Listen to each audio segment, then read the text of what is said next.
Welcome to Life Workshop, where we discuss the forgotten basics.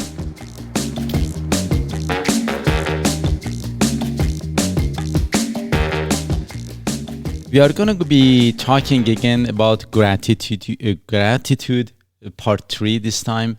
And because there are some stuff that they were left, I thought that I'd really like to mention those things as well, because there are things that they can go a kind of maybe wrong. For example, as I'm going to kind of quickly sum it up, some of the things that we talked about. Sometimes, for example, you help somebody and then they don't appreciate it as much, or they think that, for example, you gain something out of it anyway. So first of all, help with no expectation, and if there is any expectation, obviously it's better if it is a kind of discussed in advance as much as possible. But again, if somebody is helping you, they must gain as well. Now that gain can be just their own satisfaction or something. So it's not that, it doesn't mean because they are gaining, then you should not be as appreciative. Right.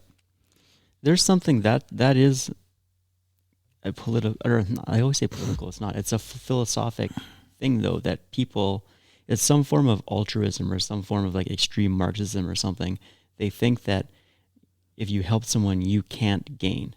Mm-hmm. You always have to lose or something. You have to suffer or whatever, and that's how you can tell whether or not you're a quote unquote good person or something, or if you're actually helping somebody. It's total crap. Absolutely, because actually, no. If I help somebody, I must gain something out of it. Yeah, absolutely. Like you said, even if it's just your own satisfaction or something. The gain is not necessarily something that is, I don't know, financial or something, or that, I scratch your back, you should scratch mine. That's not this. Sometimes I'm helping simply because I like to help and it makes me feel good, even if I don't see the person ever again and I don't know who they are. Yeah, just do it, period. It's for your own thing, but everybody should gain. And the same thing, if somebody is helping me, I want them to gain. That gain, whatever it is their satisfaction. Hey, thank you, just whatever, the good feeling. And even if somebody is watching, is observing this, to get them to feel good. That when you're helping or receiving help, either way, everybody should benefit from this. That is how it works. But sometimes things can go wrong too. For example, in one case scenario, there was this buddy of mine that he helped me for something, and really it was not much for him. He was anyway. It was something that he didn't mind it at all, and he just very quickly did it for me, but it meant a lot to me because anyway, it was something. Did he blow out your lead lines with his air compressor? I hope not. But so he helped me, and he did not think of it much at all. But then I told him, I said, hey buddy, I really appreciate that. It meant a lot to him because you solved this. When I did that, to some extent, I got the feeling that now he thought after this that I owe him something. Before that, he didn't feel that way because he thought that, it was nothing, I just helped you. But after he realized how much I'm appreciative and the things that they happened, now a kind of he wanted something for it. A kind of. So, and I understand, again, as I said, in these equations, things can go wrong. It happens that, for example, I have offered help or something. We see that, I'm sure we see that, that somebody's offering help. Oh, what do you want? Yeah. What's your agenda? Yeah. No, it's just a nice person. And yes, there are times that people, they do offer help with an agenda. But most of the time, that's not the case. And we don't want to establish our life on the exception to the rule. One of the things that I had said at the very beginning when we started the whole podcast, I said I talk about rules, not exception to the rules. The things that they happen more often versus the things that can happen few times. Right. Yeah, there's no point in focusing on hypothetical situations that have no win scenario and they will never happen in real life. Or they happen very seldom. Yeah. They happen. Because now, for example, as I said, if I go and offer help, and this has happened before too, that it has been taken completely wrong, that, for example, you offer help and then the person thinks, what's your agenda? What do you want? Actually, they make you feel even bad. This has happened very seldom, but it has happened. But it doesn't stop me from offering help. That's what I'm trying to say. You've offered help to someone and they made you feel bad? Yes. Yes. What? I don't want to get into details of it, but yes. Oh, that's your guy from the other podcast. Maybe another podcast. But that, because it was in their thought that probably if I'm doing this, I'm expecting something bigger, and because of that, I'm a bad person already, which I was offering and I had no expectation, nothing. But it was in their thought. So again, things can go wrong. And I understand sometimes when people, listen to this conversation, they come up, they go on those, once in a blue moon case scenarios that something can go wrong to prove their point that no, you're wrong. You know what? No, most of the time that's not the case. Right. Most of the time people are good. Most of the time it goes right. Yes, at times it goes wrong. But I'm not going to stop a good behavior that I believe is a good behavior, and I encourage people. I don't stop for those few wrong case scenarios. Right. Right. Yeah. Just keep doing what you want. You just keep the good behavior. That is all. And then as the time goes on, you can fine tune it. You will understand when potentially can go wrong, then you stop. Or, you will get better at it. You will be the experience. But you will not stop a good behavior just because you failed once.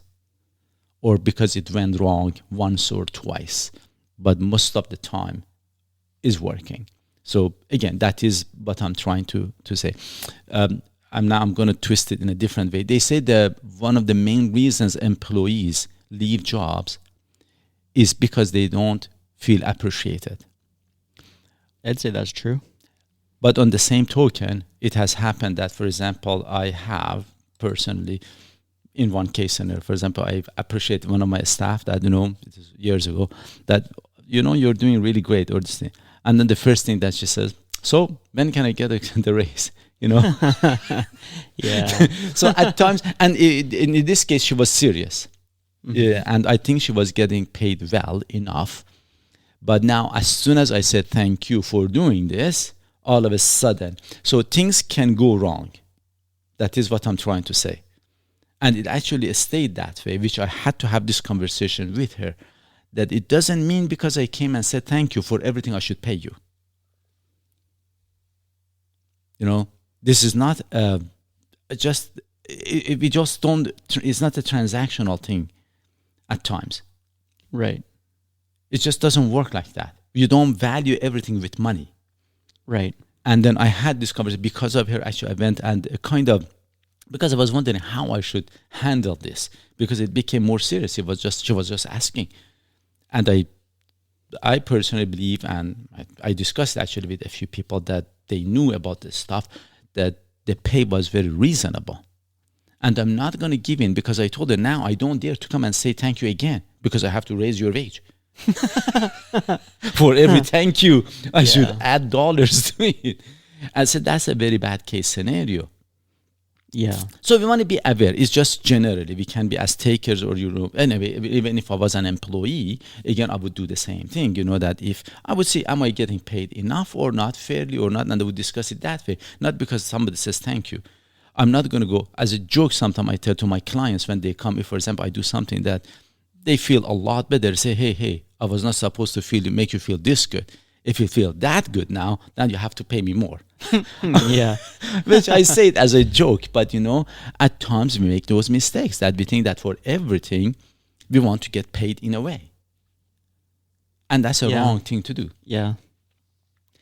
Hey, just to sort of switch gears a little bit here, you had a third way of gratitude, and it was for what you have, or for what, That's what I shortened it to anyways. You had more. Yeah, I know about your psyche. And I have this a lot, and it happened just a couple, well, it happens all the time, but just earlier this week, right? I was in the vat, up by Lipton going down to Fort Capel. You can look that up if you want. And you're driving around, and I just had a moment, and you're looking around and you're just seeing everything around you, and you're like, this is just great.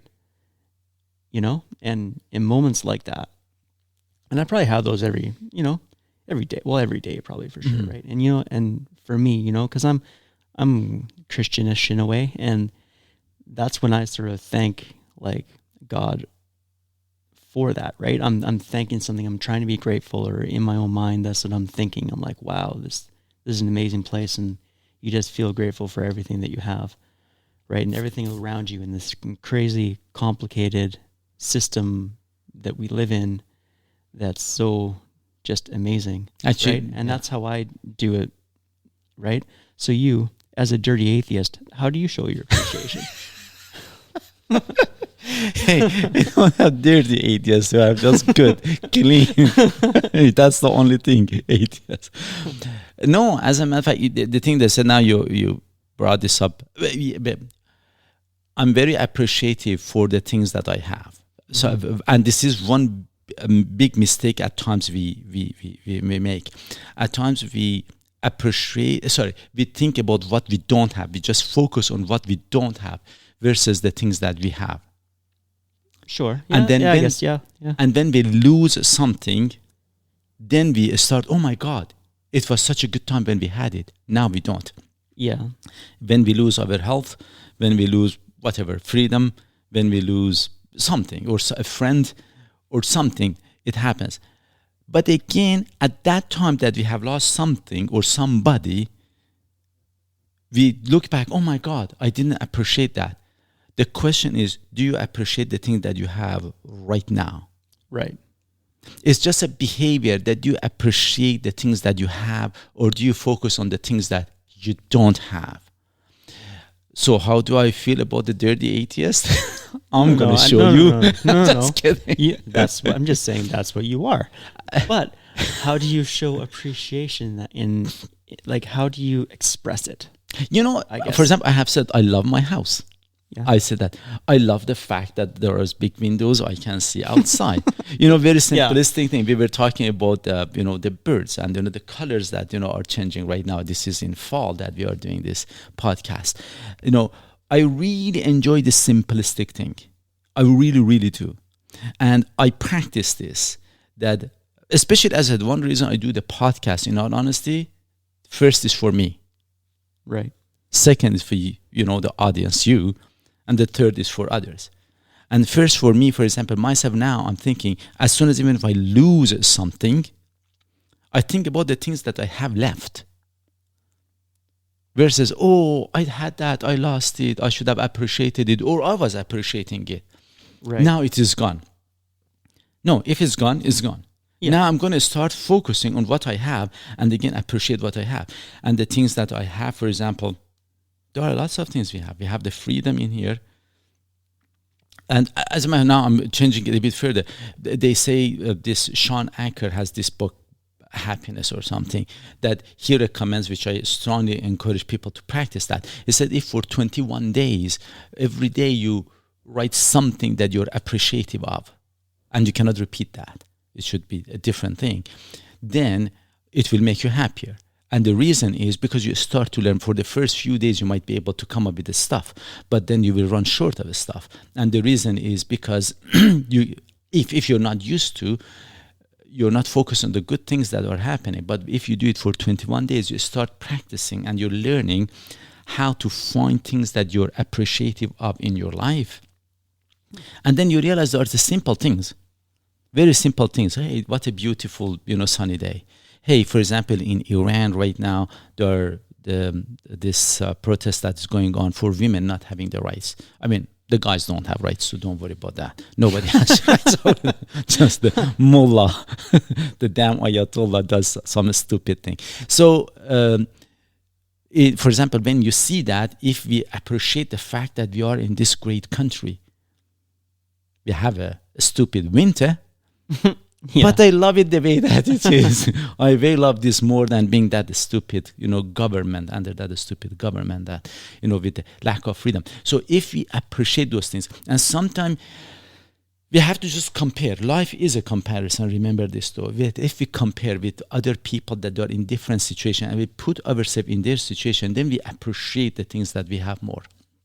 Okay. But unfortunately, very frequently we put ourselves in the situations that we think which often we are wrong too, that the people that they have something that we don't, and then we wish, oh, I wish I had this. Oh yeah, yeah. And then we forget about appreciating of what we have, and we envy the things, not envy, we just want the things that we don't have, and thinking that if we have them, it may make our lives better, and often it doesn't. Right. If you're not happy, you're not going to be happy later too. Don't worry about that. That's not going to change. Yeah. Like, and I also think it's we have happy rich, we have happy poor. Remember that. Yeah, but when you talk about that, when you see what other people have, and you're not supposed to, like, how'd you put it? You're not supposed to want, or I don't know. What do you say? Basically, just enjoy what we have, appreciate what, focus on what you have, and don't necessarily focus. Wish other things. But I think it's good though too. If you see what somebody else has, it's good to use them as a model to, I guess, something to direct yourself, right? Like to improve yourself, maybe, or maybe something to shoot for, or something. No, don't be jealous of what they have. Correct. But just be like, look at that. Well, maybe I can. If it is of importance, if it is something of importance to you, then sure, you can just work towards it. Use it as like a positive motivation to further yourself. If that's what you want to do. The only thing that I want to highlight is very frequently this happens, and I have seen and because of that I'm going to bring this example. Very frequently people say, if I had $1 million or $10 million, or if I had the fame or this materialistic, if I had the influence, then this would happen. My thing is, go watch documentaries, real documentaries about the people who have them, and see if really that is what you want. I have done that. I have personally done that. I have watched documentaries about people that are ultra rich. Actually, I think it's called ultra rich on YouTube. I have watched documentaries about very famous people like Obama himself, or Elon Musk, or just name it, Jeff Bezos, and all of those things, and see really, does it change anything? The things that are of value to you. Actually, I was watching one documentary about one of these singers, that is celebrity. It made me so sick and disgusted that, to be honest, I don't even remember her name anymore. I don't want to have her life at all. It was just terrible. And I'm positive a lot of people, especially younger generation, they wish that life. But they don't know that life is miserable. So very frequently, it happens very frequently, that we wish something that when we get there, we said, is this what I wanted? Yeah.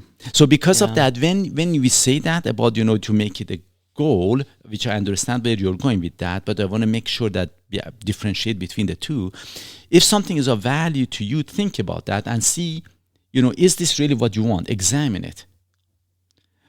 Versus, you go there and then you do put your efforts, if you get there and see that this was not what I wanted, this is not what's going to do it.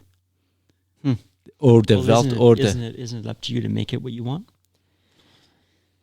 Is that a failing on? Is that a failing for your own self? Then I guess if you try to get a certain life or something, and then it falls short, isn't that something you have to turn around at some point? Or am I in the weeds here? I think we are talking a little bit on two different things. What I'm trying to say that, at times that when we think, for example, I want to be famous, especially we see that in the younger generation, to best of my knowledge, to be famous and, popular or rich or, beautiful or whatever, Actually, maybe I should say this. It was a long time ago. A friend of mine, she said that, her daughter had at the school, the teacher is asking, what is better, to be the smartest or the best looking? Then I said, neither. Trust me, I'm talking out of experience. But I had to throw that there. Yeah. But what I'm trying to say, sometimes when we wish those things, I would say do a case scenario and go see the life of people who are living it. See, is that what you want? Right. Before putting a lot of effort into it or just wishing it. That is all I'm trying to say. To understand exactly, is this really what you want? That's very, very important. very frequently, vaguely, we say, oh, I want, for example, this, I want that. And then you get there and it is not. It's not what you thought. You had just made something in your own head. Again, at the end of that happens a lot. Hey? Very frequently, very frequently. But then it's up for you to change it. Well, the point is that you don't want to go a long way and then realize that you fucked up. The whole idea is just that just happens sometimes. It does happen. It does happen. We all make mistakes. I have made my share. Trust me, more than my share. I have made mistakes. But the point is, you want to prevent as much as possible to be on the right path.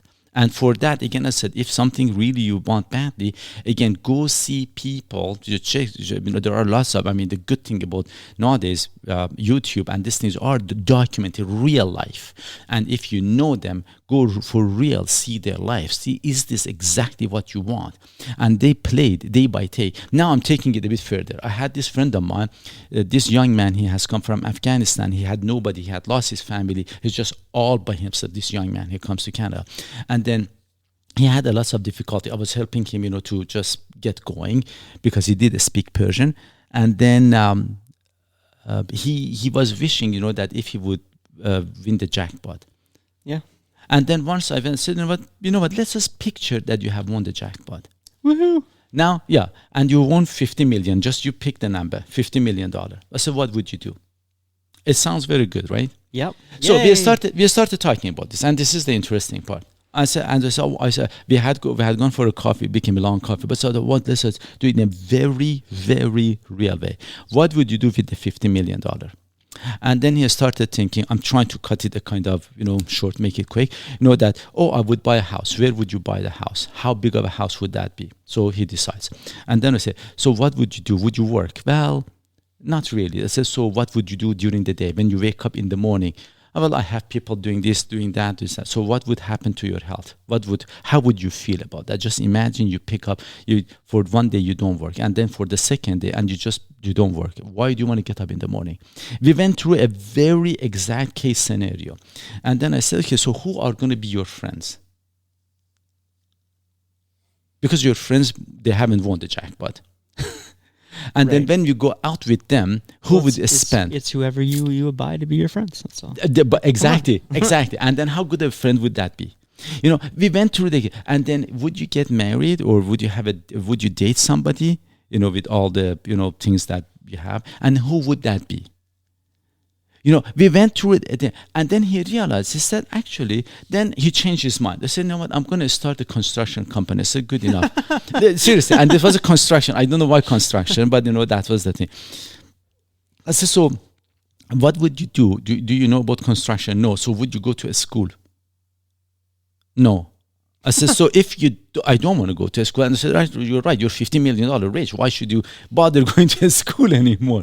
And then I said, so I would hire somebody to do it. So that, would you trust them or would they cheat you? Then I brought up some case scenarios of people that, the staffing normally is a problem, and if when you give a lot of power to somebody, things can go wrong. They will not do it your way. Then he realized, oh my God, there is a lot of headache for that one too. I said, this is a real case scenario. Especially if you don't know anything about construction. Exactly. What do you? Then he changed his mind. Okay, so I'm not going to have the construction company. I said, so what would you do? Then you're not going to work, right? Or would you do something else? Then he realized, he said, life is very complicated. I said, no, you just did make it complicated. I should have introduced him to you, Mo. Yeah. But what I'm trying to say... if he has 50 million, yeah, you can introduce me. But the moral of the story is this. We went through real case scenario, and then I said, that the chance of that happening are very small. So just forget about that. But I just wanted you to think about that. But you see, the life will not become as good as you think. And there are lots of studies actually that they show, regardless of something going very much right, if you win the jackpot or if you lose, you become paraplegic, regardless, after 1 year, your level of happiness becomes to what it was before. Yeah, I've heard that too. And and sometimes, again, or you're a poor happy or you're a rich happy. I don't think we'll change it much. Or you're healthy happy or unhealthy happy physically. Doesn't matter. It's just more of a behavior. But then he realized, that, then we went back. So in a realistic way, how you can do. And it actually, I think it helped him a little bit. I saw him actually a few months ago. He's working as a cab driver, and he was, he's doing pretty good. Again, the moral of the story is, sometimes you wish the things that we don't have. We focus on the thing that we don't have, but we don't focus on what we have to have our, again, just to be grateful for what we have. Right. And that, again, these are the things that they make us happier. When you think and you be grateful about the things that you have. I said for 21 days you do that, then it just keeps coming back. And if you don't see them, this is one of the problems. Sometimes, for example, especially in Canada, a lot of people, they don't realize the freedom that we have here. In lots of countries, they don't have it. We have a free healthcare in Canada that most places they have to struggle. Yes, there are some of the things that we don't have here, then we will make them happen. But remember, if you have everything, but you don't have the gratitude and the appreciation, it's almost as if you don't have it. Remember that one. Okay. So then this is what I'm getting out of all this here, right? Is that when we show gratitude and we have appreciation for what we have, right, and the world around us, we become more of a joyful person in the first place, and we're happier, right? So then as a byproduct of that, you're going to be happier and you're going to want to help other people out more. When you help others, I'm not sure Right. the correlation between the two, but when you help others, it will make you happier for sure. Right. It's self-worth. Yeah. And then that can correspond to other people helping other people. Correct. And it all spawns from just having gratitude, just for life itself. Yes. Yeah. You learn, you enjoy yourself. You teach somebody else by action that go help somebody else. Even believe it or not, once, a friend of mine that came to know I'm doing the podcast, this was his thinking. So what do you want from it? When do you are going to start selling ads? I said, oh my God. Did you say selling hats? Ads. I said, oh my God. I said, I don't blame you for the fact that, a lot of people do that, but you can simply ask me, why am I doing it? And I have put it in my mission statement. Improving lives. First mine, then yours, second yours, then others. And I honestly do it for excited. It helped myself to begin with. Did you ever watch the double rainbow video? No. Oh my God. Watch that on YouTube, and it's this guy that sees a double rainbow and he gets super ecstatic about it. He's just okay. Yeah, pumped I heard the about that. rainbow Yeah, thing. yeah. And people say that might be fake, but I doubt it. He's just stoked about the double rainbow, And yeah, that's just what I think about when you talk. I can about get all as this. excited even with one rainbow. Oh, I beat him to that. Gotta one up it. Life is a competition, remember. Anyway, again, thanks for listening. I hope that you have enjoyed it, and it makes you think a bit more, and hopefully that makes life better. Again, please go talk to other people, and just think about the things that you do. See what is the relativeness between this talk and the thing that you experience in life. This is how the change happens when we start talking about it first, and then it starts gradually changing our way of thinking, and hopefully in a better way. Again, remember, life is simple. We make it complicated. Take care all. Bye. Bye now.